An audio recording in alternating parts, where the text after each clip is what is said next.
oitavo ano, nós vamos trabalhar hoje a cronologia entre Pedro I e Pedro II, tá? Bacana? São muitas datas, então fique atento, faça suas anotações e de vez em quando retoma essas gravações aí para você ficar hiper top. São muitas datas, então... Onde começa essa história? Começa em 1808. Portugal, né, vai trazer a sua corte para morar no Brasil, 1808.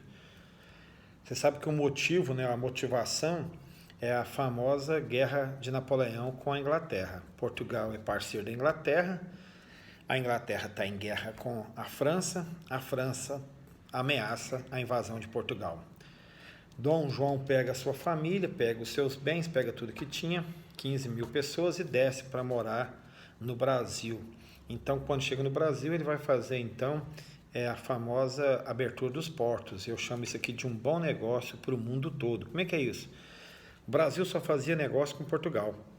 Agora o Brasil, com a presença da corte aqui no Brasil, da corte portuguesa no Brasil, ele vai abrir o leque para o mundo todo. Todo mundo pode fazer negócio com o Brasil.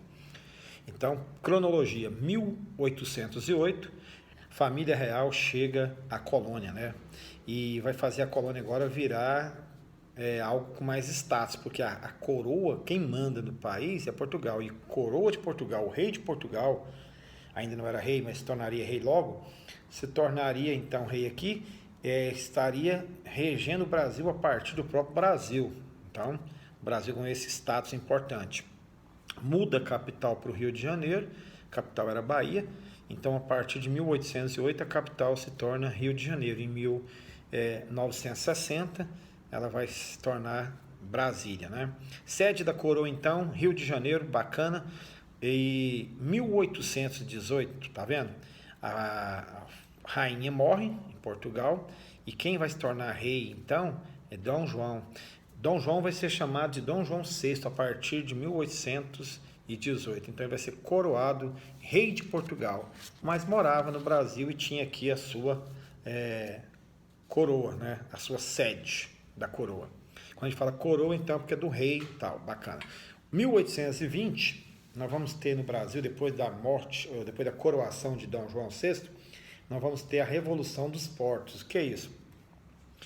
São deputados portugueses querendo uma nova Constituição, e você sabe que a Inglaterra ficou tendo muitos direitos sobre a Constituição portuguesa. Então, os deputados portugueses que não são bobos fizeram uma nova Constituição e vão nessa nova Constituição restringir a Inglaterra e vão supervalorizar a burguesia local, ou seja, a burguesia, os ricos de Portugal. Uma boa coisa, né? Você tem que valorizar os ricos local e não os ricos de fora. Então, em 1820 vai acontecer a Revolução dos Portos. São os deputados portugueses vão fazer uma nova Constituição, inclusive nessa Constituição vão exigir que o rei saia do Brasil e volte para Portugal para moralizar a coisa e o país se tornar uma grande potência. Inclusive a ideia dos portugueses era o Brasil voltar à condição de colônia de novo, mais colônia ainda, primária, sem presença de reis, sem valorização, sem desenvolvimento. Era para ser uma colônia mais atrasada que já era. Então, 1821, esse Dom João vai ser pressionado a voltar, e ele vai voltar. Só que detalhe, aqui entra o Pedro I. Ele vai então deixar como governante do país o seu filho Pedro I, então. Então, Pedro I assume depois do seu pai voltar a Portugal. Tá? Então, assim nasce a história do Pedro I. Tá? Pedro I nasce nesse contexto. 1822, o Pedro I assumiu em 1821. Em 1822, cara, o Pedrão já declarou a independência do Brasil. Pedro I já chegando, 1821, e declara a independência do Brasil. 1822, quando foi declarada a independência, foi em setembro, por isso no dia 7 de setembro nós paramos o país, fazemos aquela festa toda, comemoramos de forma veemente essa independência. Antes de falar disso, volta um pouquinho. Em janeiro desse mesmo ano, teve o dia do fico. Lembra que a família portuguesa retomou para Portugal? os portugueses também, não satisfeitos só com o pai ter voltado para Portugal, João, queria que o Pedro também voltasse. E mandaram cartas restringindo o poder do Pedro I, exigindo a sua volta, exigindo o seu retorno, querendo que ele estabelecesse de novo o trono em Portugal, junto com seu pai. Detalhe, a elite brasileira fez uma pressão em Pedro, Pedro, é hora de você ficar, agora o Brasil precisa crescer, é hora de nacionalidade, é hora de Brasil, e assim eles correram para cima desse evento. Esse evento foi conhecido como o Dia do Fico. Então, pressionados pela elite brasileira, Pedro I declara então o Dia do Fico. Diz, olha, diga ao povo que fico. Faz um grande anúncio e publica que o imperador não vai ser pressionado a voltar a Portugal, vai continuar aqui no Brasil. Bacana. Então, em janeiro ele dá essa pressão em Portugal, e em setembro ele declara independência. Só um fato, né? Ontem, quem assistiu a TV ontem faz essa imagem do grande herói, o cara tirando a espada, dizendo não, declara independência. Não é tão bonito assim, né? Não é tão bonito essa independência. Primeiro que vai ter que fazer um acordo, a Inglaterra só vai reconhecer com esse acordo, a Portugal só vai reconhecer a partir desse acordo que o Brasil era independente, tá bom? Não foi tirar a espada e aquela figura, inclusive aquela figura historicamente questionada, né? Não existe aquela história, eles estavam em outro local, houve o grito de independência, mas foi um anúncio simplesmente, né? Falaram, nós vamos declarar a independência, vamos publicar a carta, não tem aquele ato heróico de arrancar a espada, até porque o pai dele era rei de Portugal, e ele era filho do pai, estava aqui no Brasil, coisa de doido, e o Brasil paga uma independência altíssima, inclusive o ouro do Brasil vai ser tudo transportado para Portugal para pagar as suas dívidas com a Inglaterra. Pedro I, 1824, vai fazer a Constituição, né? E vai redigir uma nova Constituição, embora muito doido, já falei aula passada, ele vai ser considerado o quarto poder, o poder moderador, ou seja, ele vai estabelecer um governo que não há democracia, ele é o governo acima de todos os governos, né? Os políticos gostam desse negócio de estar acima de todos os governos. É antiga essa história aqui no Brasil, né? 1824, as crises do Brasil são grandes, são aquelas crises regenciais, eu só associei na aula das crises regenciais. Volto naquela aula das crises regenciais? Sim. Você vai ver o tanto de crise que gerou o coitado do Pedro I até 1824.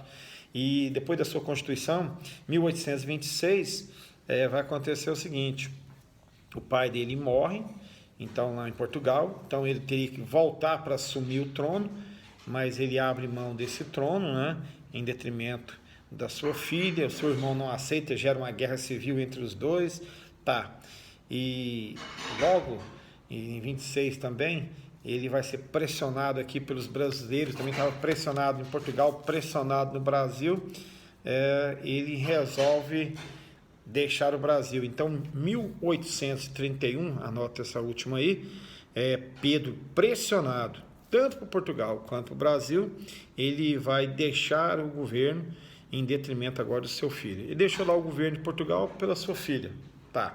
Embora seu irmão não aceitou, vai fazer uma guerra civil e vida que segue lá.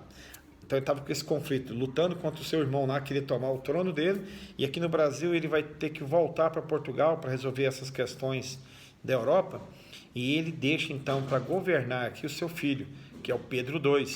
O Pedro II entra em cena, então, em 1831. Você pode falar assim, e preparado para o governo, professor? Preparado, era um garoto de 5 anos, então estava super preparado para o governo. Então agora acaba essa cronologia para chegar ao Pedro II? Não, ainda tem a questão, antes de ser Pedro II, o Pedro II vai ter que aguardar as regências, que vai ser de 1831 a 1840. O que é isso? Primeiro você vai começar uma regência, são 3 homens, 3 líderes políticos escolhidos pelo Congresso, vão dirigir o país até o Pedro I, que tinha 5 anos, completar 18 anos.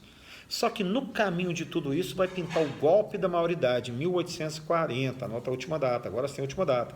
1840, Pedro II reúne com uma equipe política, um partido que não estava no poder, as regências eram alternadas, e a regência que não estava no poder liberal e radicais, essa que não estava no poder, reúne com Pedro II para dar o golpe da maioridade. O que é o golpe da maioridade? Ele só tinha 15 anos, mas eles vão fazer uma eleição para que o garoto de 15 anos assumisse o Brasil e começasse de fato a história de Pedro II. Feito isso, o povo apoiou, o Congresso votou, então em 1840 começa o governo de Pedro II aqui no Brasil. Essa é a cronologia, espero ter te ajudado, um grande abraço, tamo juntos.